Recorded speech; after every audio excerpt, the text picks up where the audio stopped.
G'day listeners and welcome back to another episode of the Keeper League podcast. We're the AFL Fantasy podcast that doesn't talk about the superstars. We only talk about the lesser knowns and the players who are going to bring value to your draft and Keeper League teams.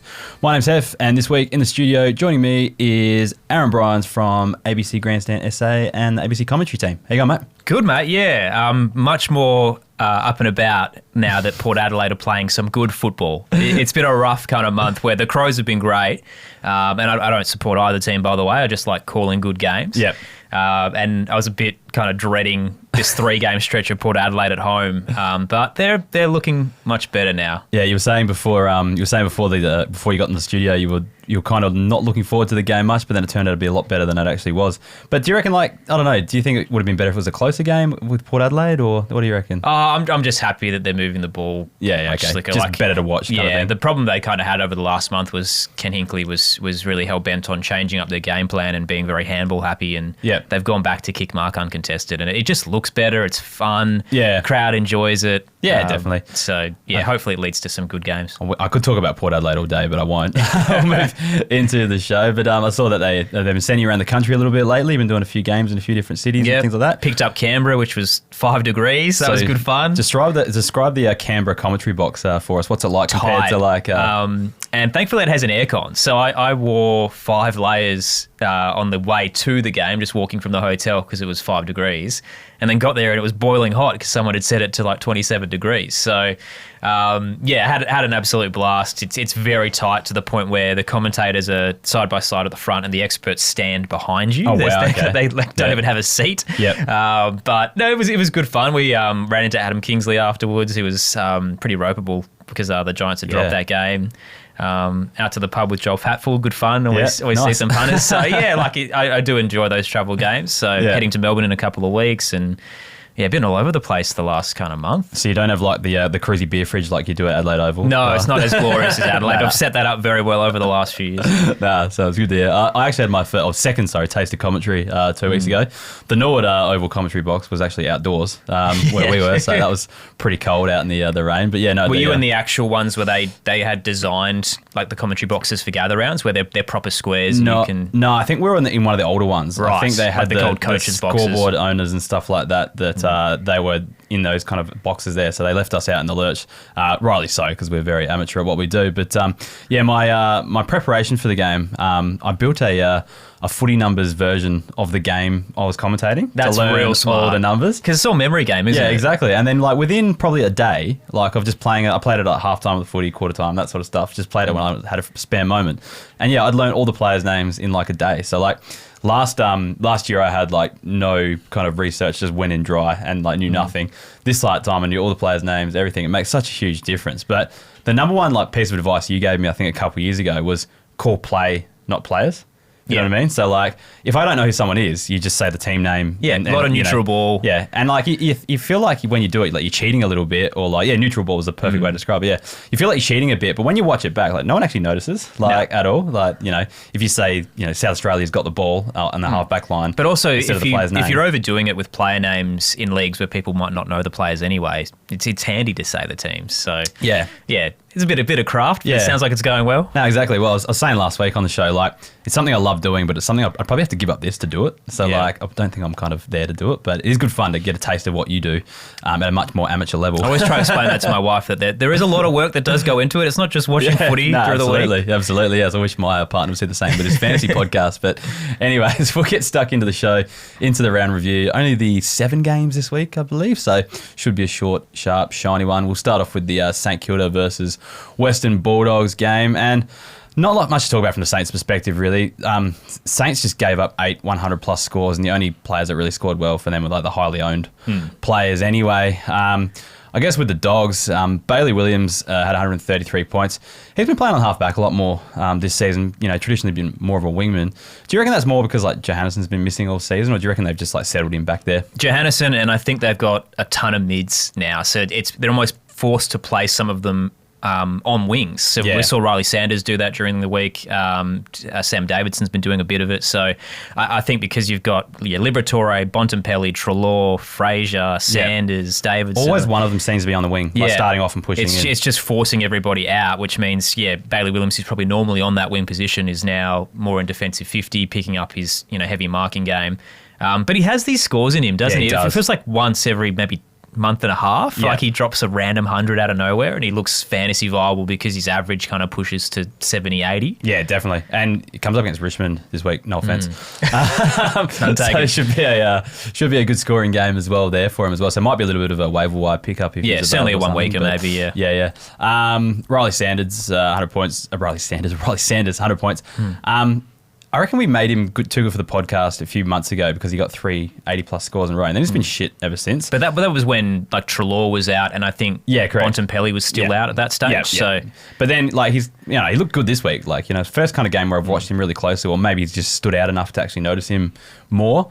Back to that mid forward role, but actually put up a good score, kicked a couple goals when he went forward. So that was just good to see from him as well. Yeah, I wonder if a bit of that was Bontempelli being tagged, and they kind of rotated him out and moved Sanders around stoppage. I think he did drop out of the centre-bounce tennis quite a bit as well. And Adam Treloar, 94 points. He's starting forward a lot more. CBA numbers aren't huge, but he still kind of pushes in, still plays a similar role, moves up to the stoppages and stuff like that. Yeah, that injury seems to have played a factor. Like he doesn't really have the burst he used to. So when he gets into the middle, he's a little bit slow in his exit, but he's still getting those opportunities. I reckon he's just one to watch just for DPP because I reckon every game he's been close to like maybe 30% forward line. So maybe he needs to get up just a little bit more. How do we always start with 0 options and end up with all these premiums? It's crazy. It's a bit of a crazy season. So I just wanted to watch there, maybe throw out a few sneaky trade requests or whatever if people haven't been watching him closely. And then Rory Lobb, 75 points. I had basically key positions against the Saints. I've just been scoring really well. I had 2 streamer options last week. It was Rory Lobb or Aaron Norton. And I chose Norton because I thought with Darcy coming back, he'd be a little less attention on him, might kick a few goals or whatever. Should have chose Lobb. It was total opposite. I actually remember Norton's scores like when Sam was in the team were pretty poor. Picked up when he left. Yeah, so no, we got that one wrong. But Rory Lobb. And just key position players anyway against the Saints. They generally go pretty big this season because Wilkie's their biggest key defender and he's not huge and he seems to rack up himself anyway. Everybody else is swingmen. Yeah, and then they got no one to kick to up forward as well. So the defenders tend to go pretty nuts back there as well. Onto the Hawthorn versus Adelaide game. What do you make of this game? First of all, the conditions scoreline, because it wasn't really wet, it was just dewy, cold. It was ugly footy, wasn't it? Very cold. You could see every time a player had the footy, their breath as they're standing on the mark. Like it looked very, very cold despite the fact there was no wind. Yeah. Conspiracy theorist says the AFL scheduled this deliberately because the narrative immediately afterward was Tasmania has to have a roof stadium. Well, it really pushed that narrative well, so that's the other thing. But we never really had night games in Tassie. We've had 2 this year. Yeah, they're using the elbows and that sort of stuff. So that's pretty crazy.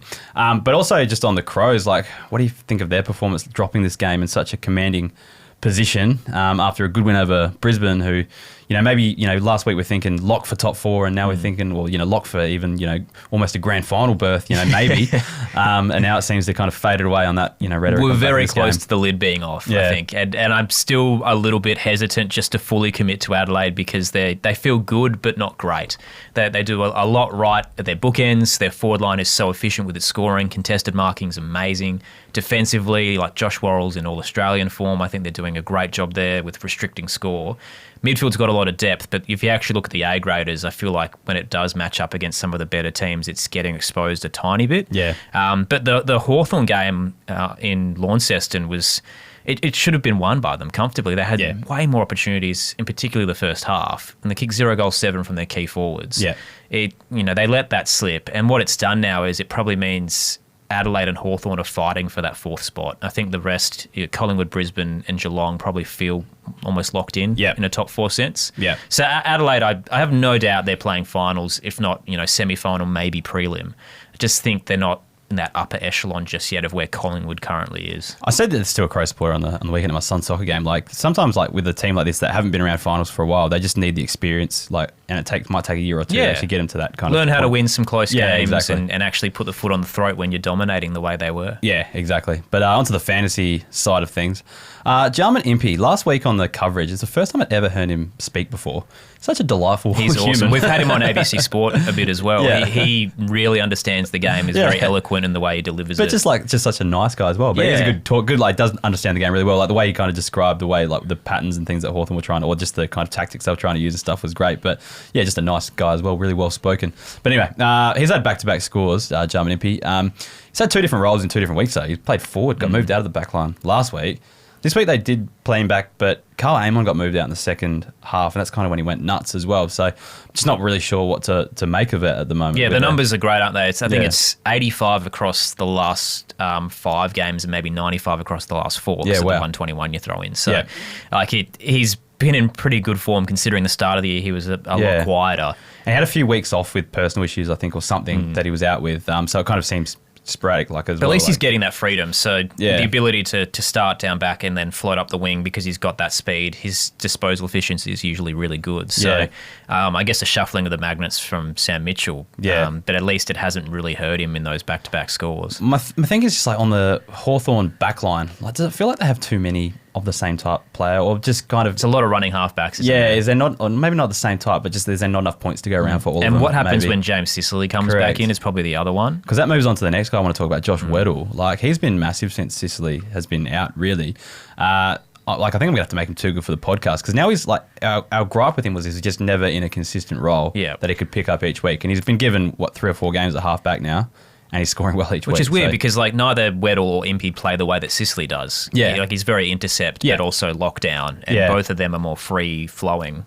So I don't really know how it's helped him in that shuffle, but you're right. I think it's just being locked in defensive 50 and not being pushed forward. Correct. I think that's the answer there. I think we just have to wait and see what happens when Sicily comes back, because it'll be such a temptation to move Weddle around because he's just such a dynamic player as well. So, but it's good for now. So we might have to kind of leave him off the pod for a few weeks until Sicily comes back at least.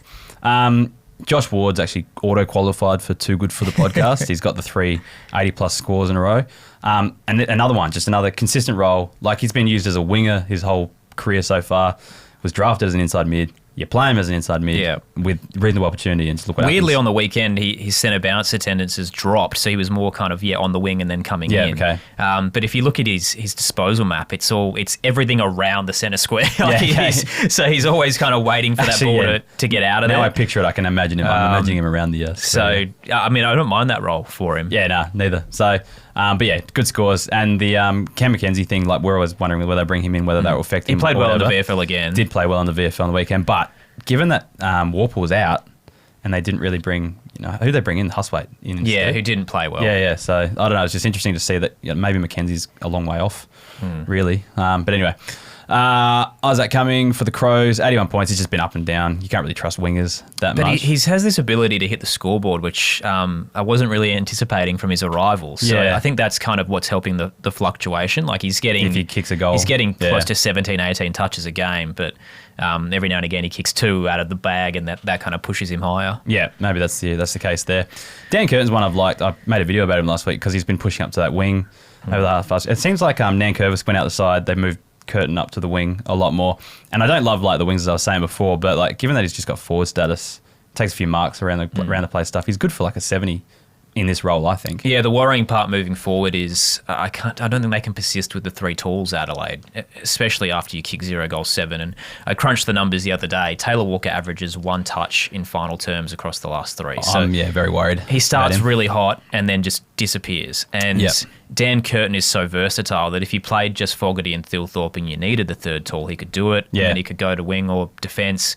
He's had a tremendous month. He's averaging around 15 touches in that period. And he can do a bit of everything, and they want him in the side because he needs to develop. And I think the end game is actually inside midfielder for Dan Curtin. Yeah, that's what people are saying. Well, that was his underage, sorry, state league stuff. He was the inside midfielder, which is frustrating because he's doing everything but that. That's the hesitation there. Is if you're bringing him in for the scoring as a wing, it might not remain that way. Yeah, I think you're right, because I can personally see Tex walk out of the side at some stage. If not this weekend. And that means... next weekend, because on the bye. That means he floats forward a lot more. Yeah. All right, let's move on to the Brisbane versus GWS game. Didn't see a lot of this game. I was forced into playing Minecraft with my 6-year-old son. Forced, Yeah, I was promised. I believe that. I promised I would do it with him. So anyway, that was the reason I got out to watch the NBA finals and why I didn't listen to your show on Saturday. So you are forgiven. But yeah, let's get into some players here. Logan Morris, 93 points, 5 goals. Do you think we're seeing like an emergence here, or is it just a good game from him? I think it's a bit of an emergence. Like It's not a consistent trend, but it's enough now. Like we just had a mid-season draft through the buys in our keeper league because we don't play during that period. Yeah. And I was desperately in need of forwards for 2026 because just a lot of my guys are about to lose their status. They'll become mids like Bailey Smith, of course, or Christian Petrarca. So I had him on my shortlist because he'd had a couple of games where he looked ready to break out, and tall forwards are always fluctuating. Yeah. But Logan Morris is so young and has shown multiple times of that ceiling of a 90-point game that it kind of does excite me a bit as a taller guy who can kick 4 goals a week. So it's not a breakout game in a sense because he's had a couple of those through the year, Logan Morris. Yeah. But we're seing more of them in shorter spans, which kind of excites me that this is a guy who could be a consistent, reliable forward for fantasy. I think I'm just a very anti-key forward kind of guy, so he's not one that's really on my radar, but none of them ever are. But like I had Joe Danaher last year and he was amazing. So like, it can fluctuate. I mean, Jeremy Cameron's the outlier, isn't he? Like he's so good. But even Hogan, like he just kicks big bags and puts up, like there are a few out there. Even Kerno is good for an 80. Like there's quite a few out there. It's just not. I'll always go for like the forward that could be a midfielder one day, and try to get that. But then they lose their status anyway, and you're going to get them for a year. It's a flawed logic. You're right. With Morris though as well, I think Hipwood went down back to cover Payne's injury. Yeah, I don't see that happening. That might have helped Morris a little bit, but because he was probably the main focal point up there. But do you think Tom Duday might make his debut for the Lions? Yeah, having not watched the VFL game and just looking at the stats, I think he's kind of done enough. Yeah. So I wouldn't be surprised if Tom Duday comes in and that's kind of your instant fix because the Payne injury is massive. I think people underrate that. He's not a big name like Harris Andrews. Yeah. But his role is so important. Yeah, no, in the last 2 or 3 years, he's really emerged as one of their most important defenders. So yeah, no, it is a big loss, but it might be just exciting to see Duday finally get a game for the Lions after all the injuries and all that sort of stuff as well. So just it might be worth a sneaky waiver, or not even a waiver, just a pick up after the waiver drops, because he might be right back down there. I think it was always a reasonable score at the Crows. 60s and 70s he was capable of at the Crows. So it kind of it reminds me of Connor McKenna because they played a similar role, but McKenna's now playing forward in the VFL. So Duday feels front of the line. Yeah. And then the other one was Darcy Fort, 92 points. He's worth owning, but I think he's probably in everyone's team as a handcuff to McInerney anyway. Yeah. So like that's kind of weirdly so McInerney was out injured for a little bit and then started popping up on the emergency list but wasn't being selected and is now playing VFL and Fort has held his own. Yeah. I think McInerney did have a big game this week in the VFL, but like Fort had a big game as well. So like I don't see them making any changes this week, and then you got the bye coming up. So in the Shiva we play a utility, and so I've picked up Fort. I've got McInerney as well. But now I've picked up Fort. Well, I've put a waiver request in this Rucks week. always feel like the ultimate utility, don't they? I've got one in Supercoach. But just on Darcy Fort quickly, if you want a 1 week hit, they've got Geelong and Geelong League. Yeah, absolutely. Then Cam Rayner, 90 points, forward with a little bit of midfield time. Nothing out of the ordinary for him. I think he just had 8 marks around the forward line. Yeah, the numbers are the same as they have been all year, which is around a fifth of their CBAs he's at. So it's nothing. No dramatic change. I think he just had a good game. Tip of the cap. Onto the GWS. Now, we talked about emergence before. Aaron Cadman, I think this is maybe the arrival game. It's been building this year, hasn't it? And the best part I love about Aaron Cadman's journey is I think it was his 49th game on the weekend. Yeah, right. And you speak to a lot of former coaches or guys in the system and they always say, when you hit 50 is when it starts to click. And that's kind of why West Coast, I like West Coast more than North Melbourne in terms of list build and positioning. It's because a lot of these guys just haven't passed the 30-game mark. But you can see the potential. If they get to 50 and they start playing the way Aaron Cadman is, where it looks like he understands structure and where he needs to be in the leading lanes, they'll be great. And Cadman, it feels like he has arrived now. I think we're seeing the makings of like a good fantasy key forward here. So one of the kind of the players we discussed earlier, he could be one of those as well. Then Darcy Jones, 80, I love this guy. I love watching this guy. He's an excitement machine. Just not sure if he's going to be a consistent scorer, but pops up every now and then and gets a few CBAs. Brent Daniels getting injured as well with Toby Green out too, so that probably gave him a bit Oh, of totally, because they love that small spread. And Yeah. Daniels felt like the answer, because when he came in as the sub in Canberra, he was great. I think he had 50 points in less than 50 and now he's, time you know, around. the way Adam Kingsley was speaking on the ABC on Sunday, it didn't sound promising for Brent Daniels. So But annoying. a little bit of news there, because I don't think we put it online, but out of that interview on the ABC, he did say Stephen Cornelio's pretty much ready to go. Yeah, well, that doesn't help me as a Brent Daniels owner, does it? But he's got forward status, so like, True, maybe I could do a little bit of a trade there or something like that and get that one going. But yeah, just been waiting for Brent Daniels to return all season, and then like he just goes in and gets himself like a corky and then hurts the abdomen again. His numbers last year was averaging around 80. He was like a top 5 Yeah, footballer. he was very good. Sucks. And then like last week, you know, just he could be back, but then another month off. Another for him. hold. At least he's 26. So I just hope he's back for finals. That's all I need, really. On to the Essendon versus Geelong game, the country game in the city. Why is it the country game? Like, they didn't even do a country Guernsey this year. So, like, it feels like a bit of an afterthought, doesn't it? I think it's just an easy way to encourage people to come to a game. I heard they do like a bit of a farmer's market on the outside or something like that. Yeah, that'd be cool. Maybe that's enough country for them. Will Setterfield. I was pulling my hair out watching this because, like, I was playing the top team. I'm second, and I was playing the top team on the weekend, and all his players are laid eggs so far. Yeah. And then in this game, he had Bailey Smith captain and Will Setterfield with his only 2 players. Game over. And, so Will Setterfield's got 390 out of points. that, pretty much. You're near 400. Yeah, luckily I still won. But thanks to Andrew Brayshaw equaling or cancelling out Bailey Smith, so that was good. But no, Will Setterfield, this was just a crazy game. Like, he was 3 marks off a quadruple double in terms of stat line. So 17 kicks, 14 handballs, needed 3 more marks to get to the 10 mark, and then he had 10 tackles as well. Like, I think he's just too good for the podcast now. Like, 100%. He's safe. Like, he was just one I was always concerned he's just going to get dropped at some stage. Yeah, we spoke about this numerous times through the year have. that when he plays, he's tremendous, but Brad Scott never seemed invested in him, which, you know, he'd come in and have, you know, 25 plus and 10 tackles, and then would go back to the 2s again.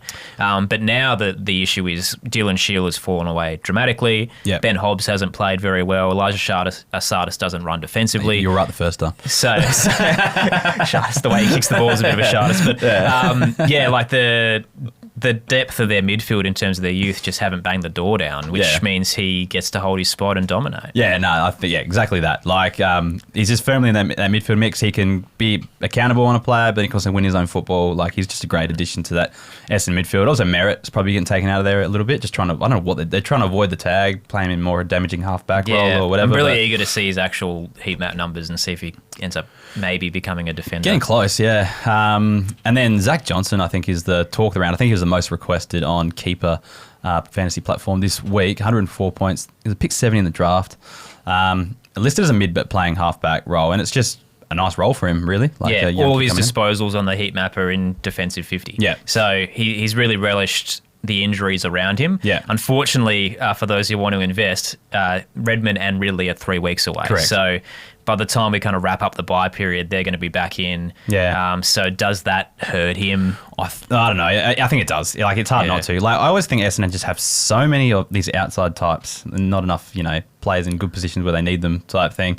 Like, with all those players, plus you've got McGrath back there or there. You got Reed out as well. Yeah. There's just so many back there already. Also helped that the ball just lived inside their defensive 50. Yeah, I'm not sure if that's a good thing for them. But yeah, I think the long-term prospects of him look good though. Yeah. So someone to kind of invest in there. And then Jackson Pride, 95 points. He had a good kick-to-handball ratio in this game, 20 kicks to 8 handballs. That's what we like to see. But he does defensive jobs too, so he's up and down. So it's probably a tip of the cap, but he just pops every 3 weeks. And then the Jaden Laverde, tip of the cap as well, 94 points. I just saw, like, on Keeper, the most requested waivers. Like, he's right up there because every time someone pops up like a good score, everyone just goes nuts and takes the punt. You'll just look at whoever's leading the last round and that's it. Yeah, like the 13 marks, the ball's just living down there. So, like, he was on Cameron and he was just kind of getting his scraps, really. Yeah. So, the ones that and the way they play, if that's the trend, then maybe Essendon defenders are the go. Yeah, maybe. They're going to struggle for a bit. And then Todd Goldstein had the 92 points, but we've seen Vigo Vicentini be announced to debut this week. So nice and early. Yeah, that's pretty given that exciting. they're playing on the Thursday night. So yeah, makes sense. Yeah. Yeah. see Vigo have a crack. Now, do you reckon they'll play 2 rucks because they'll come up against 2 rucks? Yeah, Sean Darcy and Luke Jackson. So probably. Yeah. And then at least Vigo's not thrown into the deep end on a road trip. Now, I'm keen to have a look at him though because he's been putting up some good VFL numbers there. But you're right, the Geelong matchup that you talked about before, it's a real thing. If Todd Goldstein's putting up 92 points and beating Stanley, I think tells you all you need to know. Rucks are averaging 91 against them in the last 5 games. Onto the Geelong side of things, a lot of the guns stood out here, but Mark O'Connor was pretty close to too good for the podcast. Auto qualification, he had 170 in there to over the last 4 weeks. But he's averaging 95.2 over the past 5. But again, it's one of those things where he's been differing roles. He's been halfback, sort of like loose man sometimes, but then also tagging and just getting tackles. Well, they're staying on the O's, but Connor O'Sullivan started really hot through the year, and then when Mark O'Connor came back into the team, he's taken a lot of his points. Yeah. So I do wonder, if that's that halfback intercept marking, but also tagging, which has forced the rookie to kind of play second fiddle. Yeah. Maybe that is the case. So but I don't know. Like, would you trust someone like Mark O'Connor? He's being drafted in a lot of mid-season drafts and someone like that. Yeah, well, the problem is that tagging job, isn't it? Yeah. That'll pop up every now and again, which will totally hurt his score. If he's just playing in defence, go for it. Yeah, I don't mind it. You'd hopefully average around 80 and be happy with that. Yeah, definitely. And then we'll tip the cap to Shannon Neal with the 4 goals, 89 points. Probably not expecting that each week, but good considering he was kind of suffering under a bit of an injury cloud during the week. Good to see. A lot of people picking up Jack Martin this week as well because he had the 75 points from the 61% time on ground.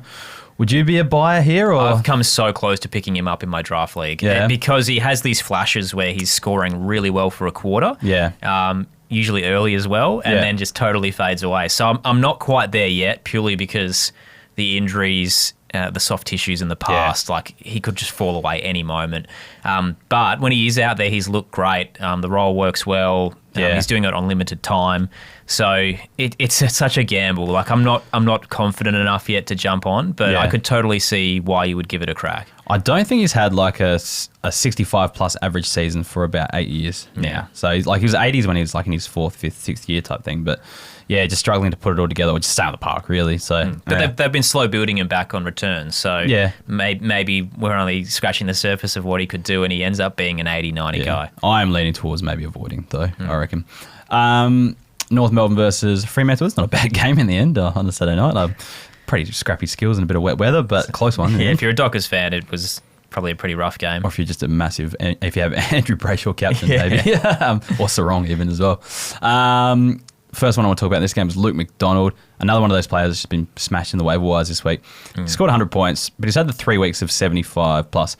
I can't really pinpoint a reason for this though, can you? Unless it's the Sheasel move, but they're different roles. But just, I guess, taking a guy who had a lot of ball use from kickouts and then, handball receives running by. I don't know if that's playing a factor. I think that's helping McKercher more than it is McDonald. Yeah. But he's had flurries in the past, McDonald, with his definitely game. He was like, I remember early days, like in the first, we've been going for 10 years now. I would have drafted him pretty early and he was a pretty handy scorer for me. Yeah, he's never been terrible. Yeah. Like, he's always been handy to have on the bench and rotate through and loop where you can, I guess. Yeah. I reckon there was a year where, maybe it was like the Aaron Hall year where there was they kept rotating between Zeeble and Luke McDonald. Who scored pretty well. Throwback names. Yeah. They all used to go okay back there. So, but I'm not buying on him either at the moment. Yeah. I think it's more McKercher, right? Like that's the role he's taken the kick out. Yeah, correct. Like if I saw he was someone had gotten injured and he was obviously replacing them, I'd be all on board. But I think it's just a few lucky weeks for him, I reckon. Dylan Stephens, since he stopped being the sub, he puts up some fieldable scores every second or third week. He scored 86 points on the weekend. I think it's handy because I find the M7 role pretty hard to fill sometimes. Yep.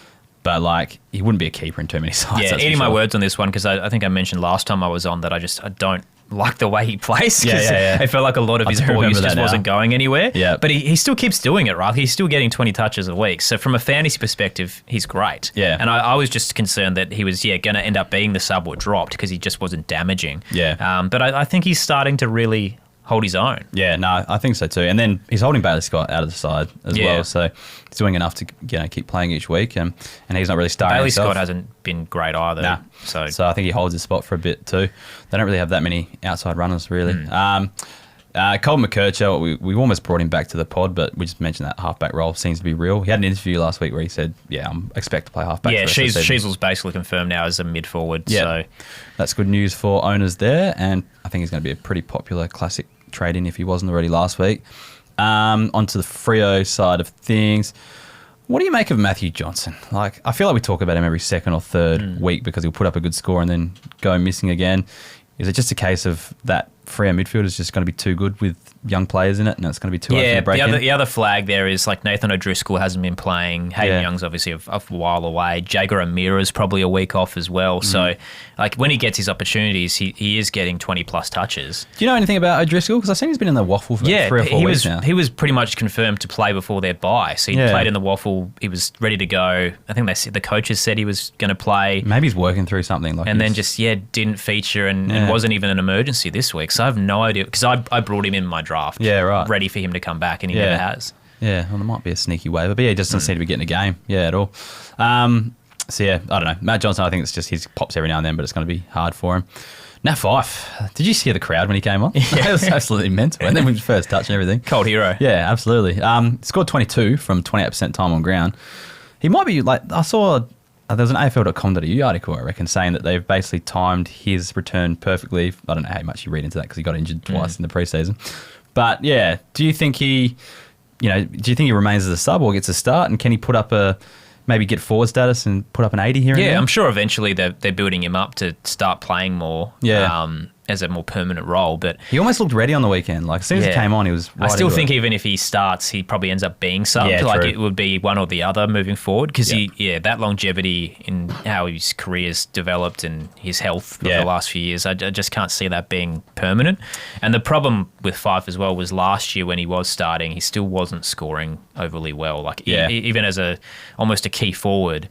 With occasional floating through the middle, he was getting 60s. So like I get that he looked great in a short period of time, and you want to expand that and do the maths and say, look, he times it by 4, he's going to get 80. I just can't see it happening with the way that the type of player that he is these days. I'm an owner, so I'm probably overly optimistic, but I'm hoping by like round 20 or so, when I come into finals, he's got the forward status and he can put up some reasonable scores for me, play some full games.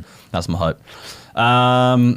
Onto the Port Melbourne game. Now, you would have watched this one very closely, from the commentary box. What do you make of Mitch Georgiades' game? It was awesome, wasn't it? Yeah. To be essentially their only key forward. So they gave Dante Vicentini a role up forward alongside Jordan Sweet because the rumblings out of the camp was that Jeremy Finlayson his efforts have been abysmal and they're just not happy with him anymore. So rather than actually give Mitch a second fiddle option, they just decided, stuff it, we'll put him back to the twos. And they did have Sweet starting at centre forward at the first bounce, but they kind of rotated the rucks on later. And neither of them really did much up forward. It was the Mitch Georgiades show. So the Port's ball use, we touched on it off the start, much more kick mark, very direct, a lot of pace, very smooth, kicking efficiency through the roof. So Mitch Georgiades was surging out of the goal square and getting them lace out. Yeah. So I absolutely loved it. And the part that excites me is when Lukosius comes back and he does have somebody to play second foil. Yeah. Like, imagine the freedom he is going to have because he's carrying this football club right now. Yeah, 100%. He's trying to replace Charlie Dixon. Yeah. By himself. And 7 goals is huge on Stephen May, who's an All-Australian defender. Yeah, exactly. We joked a lot through the call that Max Gawn would be giving May a spray the way that he got towed up. But it was a really impactful and imposing performance. Yeah, no, it was awesome to see. I forgot how fun it is when you're at the footy and there's a key forward kicking big bags. So we haven't seen it in 10 years as a Port And supporter. some of the marks were really strong, contested, straight up in the air. Yeah, correct. But yeah, and then I've been very apathetic to Port Adelaide this year. Like when we win or lose, it doesn't really affect me. But then having my son there, just marveling over a key forward, this is what footy used to be. The Lockets and all that sort of stuff back in the day, and the Modras and all that sort of stuff. It brought me back, and it was actually really good fun to be at the footy yesterday with a big forward doing that. Up the other end, Saba Radigalia, 95 points. He's having a good few weeks. He has, so 12 intercepts, I reckon, yesterday. And it was a great performance. Yeah. He just especially in the first quarter. Like he just read it coming in left, right, and centre, knew where to place himself for intercept marks. Yeah, I was absolutely shocked just watching him take all those marks back there. I will say he was on Jake Melksham, and he tossed him around. Yeah, like the size of him, like he's twice as thick. So I don't know, like if I'd put it, like, you know, trust him for a big 95 plus score too many more times, but like actually coming on as a key defender, so probably a tip of the cap. But it was a huge mismatch. Keep a watch on it because Zerk Thatcher's back now and Aliyah's still there. So with three of them together, might free him up to score consistently well now. Yeah, okay. No, not a bad thought. Ryan Burton, 94 points. I think Melbourne are the second easiest team for general defenders to score against coming into this game. I think he had 26 touches. Yeah, something like that. Well, last week they didn't even man up on Josh Dacos. Like, it was crazy. But kick-ins is the thing with him. Farrell's gone out of the kick-ins, and it's been... Rosie still took a couple. Rosie and Burton were the two main. I think it was about a 60-40 split between the two of them. So that's an interesting one. If he's getting the kick-ins, then he might be the one who gets the scoring bump. Yeah, and that half-back role as well for Port Adelaide is, now that Horne-Francis is back in the middle, you know, they've got so many options that Bergman will have to float back a little bit as well. So like a lot of those guys who are good ball users out of defensive 50 will start to maybe impact Ryan Burton a little bit. Yeah, perhaps, yeah. And then Sam Powell-Pepper, just, I don't know, 82 points, getting a little bit more midfield time over last month. He just featured a few centre bounces, but it doesn't really. I don't really think the midfield time does much for his scoring. It's more like the tackles up forward and a few goals, that sort of stuff as well. And like, I feel like he'll go missing in a hard matchup, and when the ball's not in their forward 50 at all. But in games where it could be in their forward 50, and like the next few games with Sydney and Carlton, I think they got coming up, he could, you know, put up a few 70 scores over the next few weeks, and he's a pretty handy F5 to have. I've had him for a number of years in that position, and I just stream him on good matchups, and he tends to go pretty well. Blake Howes, I saw number 22 out there, and I was like, who the hell is that guy again? Funny you say that, because I was dreading heading into this matchup calling Blake Howes and Daniel Turner. Yeah. Because they look very similar. And the only real difference is Turner's kind of got this little tiny moustache. Yeah. Like, you can't see that when you call him with binoculars. Like, you don't get that much detail. What about the boots? The boots are usually The boots were usually different. So Howes is usually grey and Turner is white, but they both wore white. And I was panicking. I'm going, no. And then, thankfully, Turner ends up playing a little bit more forward. Yeah. And Howes had a great game. Yeah, no, he picked up a lot of marks in the back line. He was one I actually noticed. Had to rack my brain to remember who he was, though. But yeah, then we talked about Turner as well. We had 81 points. Like, didn't really have a proper matchup for him up forward. Like, he was taking lots of marks in defence, and then because like we only played the one tall, and it felt like he was kind of wasted in defence, so he went forward to try and give him an option. But he's had a really good month before that down back. So I think these are outlier scores where, you know, Blake Howes before the weekend had barely touched the footy and was getting smashed one-on-one. Like, his numbers were not great. He was averaging like 3 intercepts. Yeah. So Turner goes back to the defensive role where he's been really solid, and Howe's scoring probably drops again. Yeah, 100%. On to the last game of the round. A few talking points here. West Coast versus Carlton. First one, before we talk about Tom McCarthy, is Tyrell Dewar. 115 points. We flagged this a few weeks ago as the maybe demise of Ryan Marek. I've been calling him Marich for... Yeah, definitely Marek. Yeah, even though we have Ivan Marich, and it's obviously a Slavic name. Confusing, but anyway. But like, Dewar's kicking isn't great though. So like, but he seems to have that role. So, but we thought that maybe he was... We flagged it that maybe they were kind of preparing for Tom McCarthy to arrive. And take that off. In terms of the kick-outs. Yeah, but then Dewar stayed on the halfback line, so I'm not really sure what's going on there. Yeah, heaps of his scoring were on the wing where Marek can at times float to. Yeah. But you're right. The frustrations from the Eagles fans was that he just burnt it every time he had it. So like a lot of touches, 115 points. It was 52% disposal efficiency. Are they going to back him in long term if he keeps performing like that? So Marek could go back there, or they could just not play another running defender out there. So who knows? But yeah, well, I guess Tom McCarthy's a big talking point. 101 points. First game. 31 touches. I saw on the broadcast saying not many players have had 30 touches plus touches. It's a record in West Coast debutant history, I think. Oh, really? Yeah. Okay, wow. So, yeah, and I think just in general, like for players to get 30 touches as well, like, pretty decent return. But no, again, like stark contrast to Dewar, 94% kicking efficiency. Yeah, like, awesome. Yeah, absolutely nuts. 10 kick-outs, so that plays a factor on his 31 touches. So you're still getting 21 around that. Have you ever had a player who's been too good for the podcast on his first game? We've had one that's never been on the podcast before, and that's Nick Dacos. We 2G'd him before he even started. I feel like McCarthy's going to last a week and maybe get a mention after the bye, Yeah, and yeah. then that'll be it. Yeah, like, no, this kid can play. Yeah, absolutely. And just like you said with the kick-ins, just to trust a first gamer with it.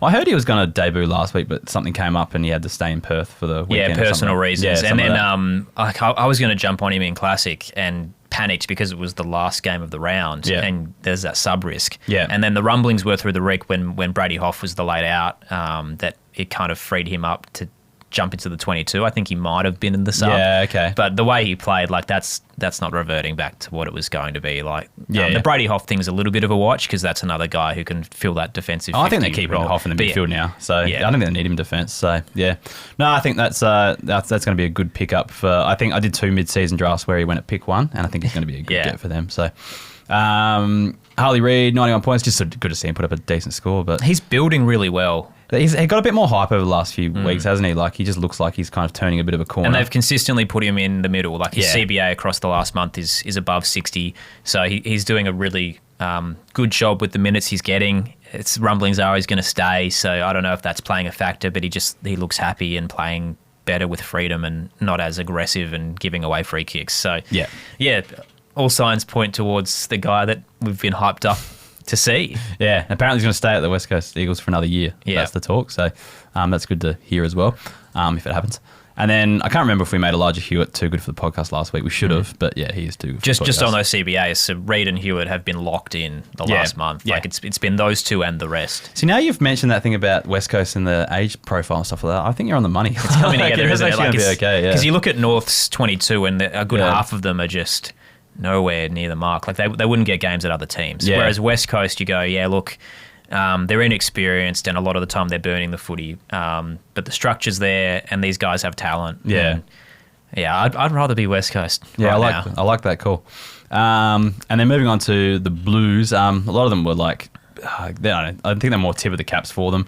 But the one I liked was Cooper Lord actually had the uptick. I think it was like, it said 30% on the uptick, but I think it was only like 7 compared to 0 the previous week or something like that. But yeah, 71 points he scored there. It's just a bit of a watch with Walsh out. He might just see a bit more time. But this was so frustrating in the early parts of the season that Cooper Lord, when he was getting opportunities, was really, really good. An outside runner who was hitting targets and then just found himself either as the sub or out of the team. And it kind of felt like every time he was getting an opportunity, he looked great. And I was just waiting for them to pull the trigger.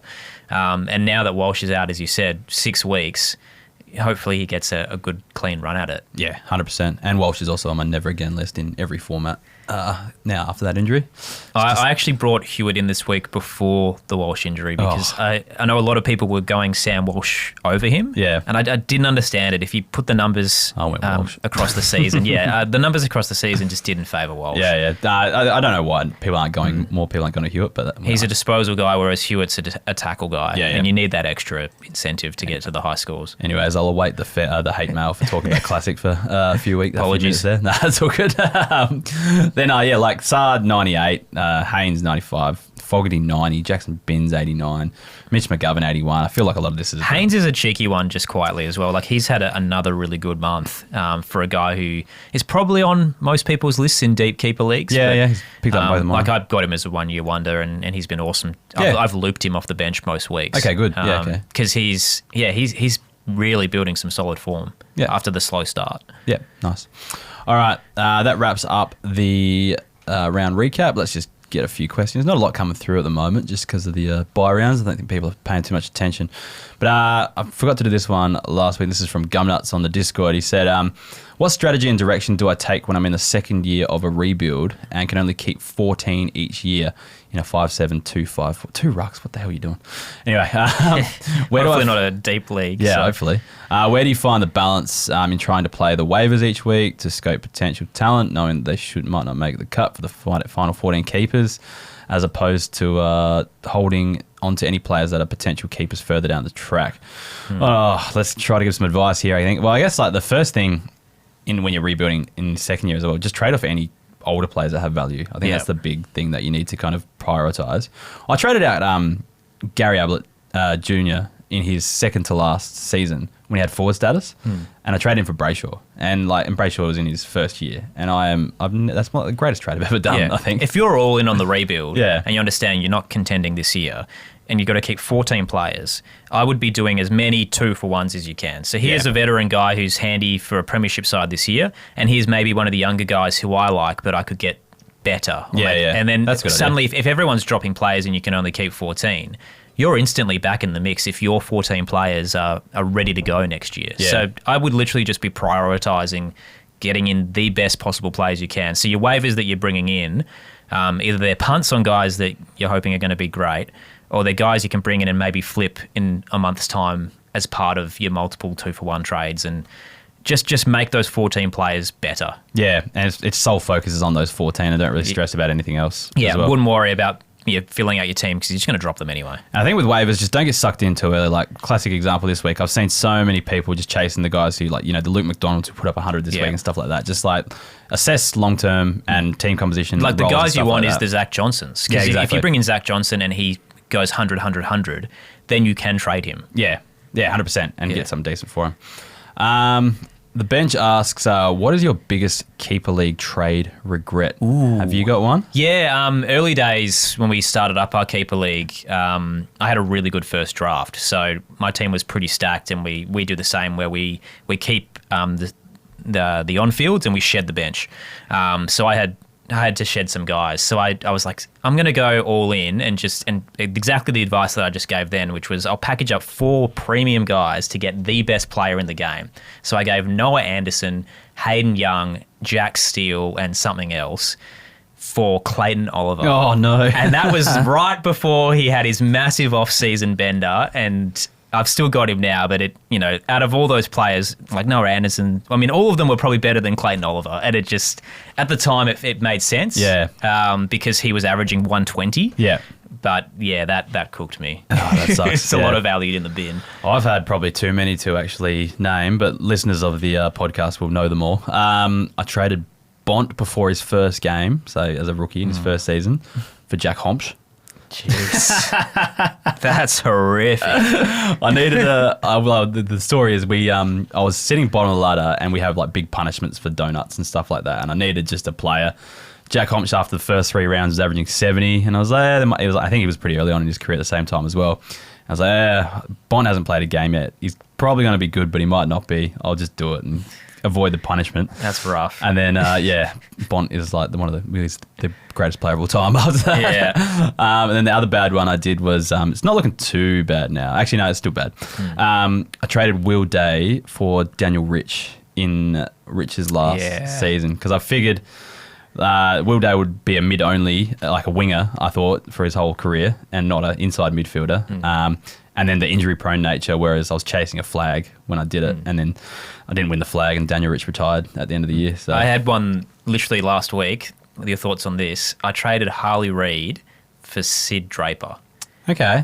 Because I didn't have any 2026 forwards outside of, I think, Nick Martin's keeping his status. Yeah, okay. So I thought Sid's going to hold forward status, and hopefully he will break into the main side next year. Yeah. But in reflection, it was right as Harley was starting to peak, and I'm like, I don't know. I feel like I could have got more if I just waited. I think long term, you're going to get pretty similar averaging players, and you're just going to get a forward for 1 year. So I don't think it's too bad. I think, over the long term, like Harley Reid's going to be a gun, but I'm not sure if he's going to be the fantasy gun.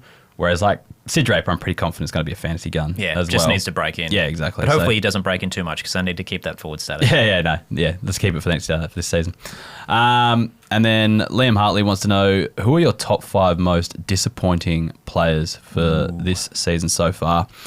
I got a few I put together. Sam Flanders, top of the list. I took him pick 2 in the Shiva draft, I think, after Tim English. Shocking role. Yep, and we've talked about the reasons why, but he sucks.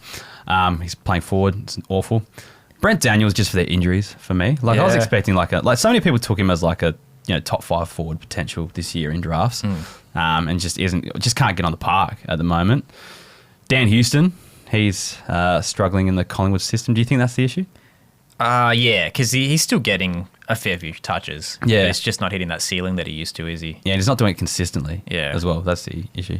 Next one's turning it around, but so far up until pretty much last week was Colton McKercher. Yeah, but second year Blues, is that harsh on him, do you think? It's just roll. It's roll, yeah. You're right. And then again till this week, probably Jason Horne-Francis I expected to go absolutely. This was supposed to be the year, wasn't it? Next that he'd level. break out, and he hasn't. Like he's playing full inside mid, and occasionally still getting 110, but he's having too many 80s, which is concerning. Do you have anyone you want to add to the list? Sam Walsh has got to be on there. Yeah. I was hoping for him to be better. Finn Callahan, he's played well on field, but it's not translating to good fantasy numbers. And then the injury happened. Stephen Cornelio.